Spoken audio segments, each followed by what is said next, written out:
know, as I told you, working with Eritrea is quite interesting because Eritrea people are very honest and they are very accountable people.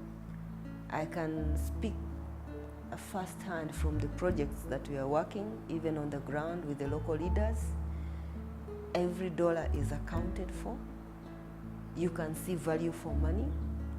In the programs, if it's immunization, you'll see 100% coverage of immunization. You will not see one piece of drug sold in the market or stolen by someone. So these levels of commitment and accountability it's very attractive, you know. And in fact, that's why I'm saying Eritrea has to tell more about its own stories and about how they do things.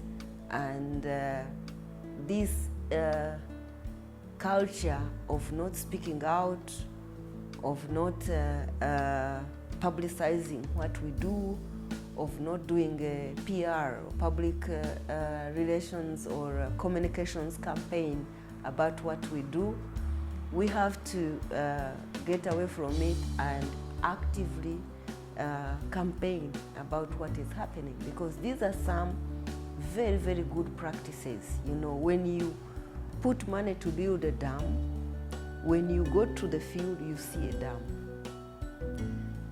You may think, why am I emphasizing on this? It should be obvious. It's not obvious because in some areas, in some other countries, you may give resources to build a dam and you go and you never see a dam because of corruption, because of abuse of money, abuse of power. Some people misuse the projects and development resources. We have not seen this in Eritrea. On the contrary, we have seen that you invest a little and you get more. I told you in some areas, we gave resources to do one dam and they did 3, you know. So this is a very unique characteristic of the Eritrean people. They value the work, they are honest on the ground. The local leaders are really committed to when we do projects together. The local people participate in those projects. In the Northern Red Sea, we are supporting check dams, and I found this old woman carrying sand on her back in a container. And I said, why is this old woman doing this? We can have donkeys to carry the sand. And the woman was speaking in Tigrinya. Of course, I had to ask people to translate for me.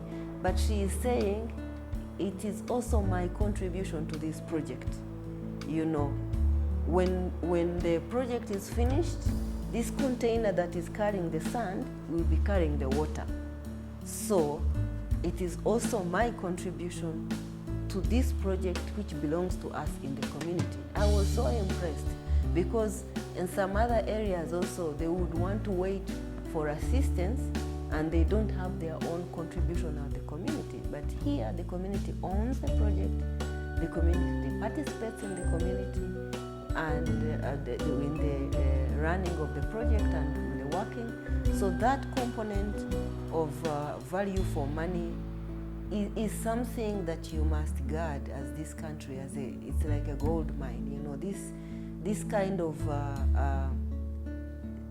kind of a human being in the African context is getting eroded. You know, people are so selfish, people are becoming corrupt, people are not minding about their community anymore. So this spirit of pride, this spirit of being active, this spirit of being really active in the community, the spirit of being self-sufficient, it is something you have to hold on. And actually it is something, even when we were having this Women's Congress and bringing women from the COMESA, it is something we wanted them to see. You know, you still have an African country where people are committed to their communities, and we have to learn from this, because in many areas, not only in Africa, but in many other areas, this spirit is going away. People are becoming so individualistic, people are becoming very selfish and sometimes very corrupt, and the campaign to keep a community like this is good, and if it is coupled with development, and so that the people can see that their sweat and their commitment to the country is rewarded by a better life and better opportunities. I think the sky is the limit for Eritrea. They may have gone through different problems, you have experienced some troubles and the war, but I think the future is bright.